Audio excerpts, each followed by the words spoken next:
Fokus negeri di bawah bayu. Keselamatan awam di Sabah akan terus diperkasa. Perinciannya terus sahaja bersama Radin Robin di Kota Kinabalu. Ya, sahih. Keselamatan awam di Sabah akan terus diperkasa bagi memastikan rakyat dapat menjalankan aktiviti ekonomi dan sosial dengan aman dan sejahtera. Ketua Menteri Datuk Seri Panglima Haji J. Noor berkata, jaminan keselamatan awam bukan sahaja memberi kesan kepada persekitaran yang lebih selamat, malah akan meningkatkan keyakinan pelabur luar untuk menjalankan aktiviti ekonomi di negeri ini. Jelas beliau, keamanan yang dikecapi juga akan membolehkan agenda pembangunan negeri Hala Tuju Sabah Maju Jaya SMJ dapat dilaksanakan sebaiknya. Beliau berucap dalam majlis penyerahan kuih muih Hari Raya Aidilfitri kepada anggota keselamatan dan petugas kesihatan di Menara Kinabalu. Sebanyak 35 agensi kerajaan terdiri Kementerian, Jabatan Kerajaan Negeri dan Persekutuan, syarikat berkaitan kerajaan GLC, badan berkanun dan badan bukan kerajaan NGO bergabung tenaga menyediakan kuih untuk diagihkan kepada anggota keselamatan dan petugas kesihatan menjelang Aidilfitri. Tambah Datuk Haji J, setiap tahun kerajaan mengadakan majlis penyerahan kuih muih Hari Raya Aidilfitri sebagai mengenang jasa bakti dan menzahirkan penghargaan kepada semua anggota keselamatan sama ada yang bertugas di sempadan, darat, laut dan udara. Beliau turut mengingatkan rakyat di negeri ini agar terus melakukan kawalan kendiri bagi mengelakkan dijangkiti wabak COVID-19. Berikutan Kementerian Kesihatan mengesan peningkatan kes COVID-19 sebanyak 37.7% bagi minggu berakhir Sabtu lepas. Pusat Pelindungan Sementara PPS yang menempatkan kanak-kanak jalanan komuniti Palau akan diperluas ke kawasan pantai timur Sabah iaitu di Sandakan dan Tawau. Ia susulan kejayaan pelaksanaannya dalam mengurangkan jumlah gelandangan kanak-kanak Palau di Kota Kinabalu. Rumah perlindungan itu bukan baru di Mina, tetapi kita perbaiki semula rumah-rumah lama kerajaan. Di Tawau kita akan satu pusat dan juga di Sandakan. Kita tidak buat di Lahadatul kerana kita takut ada masalah-masalah yang tidak kita inginilah kerana dekat dengan Lahadatul. Lahadatul itu akan kita bawa di Tawau ataupun di Sandakan. Beliau ditemui RTM selepas majlis berbuka puasa Bulan Sabit Merah Sabah 2023 di Kota Kinabalu.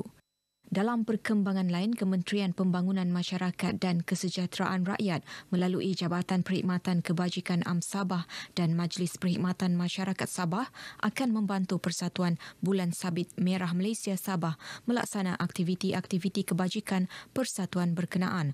Antaranya termasuk bantuan pertolongan cemas kepada pelatih-pelatih pengemis jalanan yang ditempatkan di pusat pengasingan pengemis bukan warga negara bermula awal Februari tahun ini. Lembaga Hasil Dalam Negeri LHDN meminta pembayar cukai mengambil peluang tampil secara sukarela dalam program pengakuan sukarela yang bermula 1 Jun tahun ini hingga 31 Mei 2024 untuk mengisytihar pendapatan tanpa dikenakan sebarang penalti. Ketua Pegawai Eksekutif LHDN, Datuk Muhammad Nizam Sairi berkata, program tersebut menyasarkan penglibatan 50,000 pembayar cukai baharu dan sedia ada dengan taksiran cukai dianggarkan bernilai RM1 bilion. Jelasnya, melalui program itu, pembayar cukai yang layak sama ada baharu atau sedia ada hanya perlu mengemaskini status pematuhan cukai dengan melaporkan pendapatan penuh dalam tempoh yang ditetapkan. Ia membabitkan pembayar cukai yang tidak pernah membayar atau mengisytiharkan pendapatan mereka sebelum ini terkurang membayar atau mempunyai kesilapan semasa melaporkan cukai. Fokus bukannya hasil, tapi fokus lebih kepada untuk memberikan peluang kepada semua supaya dapat come forward ataupun bermula dengan satu keadaan yang baik ke hadapan. Jadi bila come forward, kita terima secara suci hati dan daripada sekarang ke hadapan kita mengajak untuk bersama-sama. Di mana tak faham, hasil boleh jelaskan, di mana susah, hasil boleh bantu untuk mudahkan dan sebagainya. Beliau berkata demikian kepada media selepas Majlis Berbuka Puasa dan Apresiasi Media Sabah 2023 bersama LHDN di Kota Kinabalu. Mengenai majlis ini, Datuk Muhammad Nizam berkata kerjasama media membantu LHDN menyebarkan maklumat percukaian amat dihargai dan berharap ia dapat diteruskan. Majlis turut menyaksikan penyampaian penghargaan kepada 23 agensi media di Sabah. Ahli Majlis Daerah Beluran yang baharu disaran melaksana pendekatan turun padang bertemu masyarakat untuk mengetahui keperluan pembangunan di daerah itu. Pembantu Menteri Kerajaan Tempatan dan Perumahan Datuk Muhammad Hamsan Awang Supain berkata, langkah proaktif itu bagi memastikan pembangunan dirancang dapat dilaksana menepati sasaran. Ia juga sekaligus memberi manfaat kepada masyarakat di daerah itu. Agar dapat memacu pembangunan di daerah Beluran khususnya, dan tuan-tuan dan puan adalah stakeholder yang diamanahkan untuk memastikan semua pembangunan sama ada fizikal dapat dilaksanakan dengan jayanya. Jadi saya ucapkan sabas dan tahniah kepada semua ahli Majlis Daerah Beluran yang telah dilantik dan diamanahkan untuk menjalankan tanggungjawab.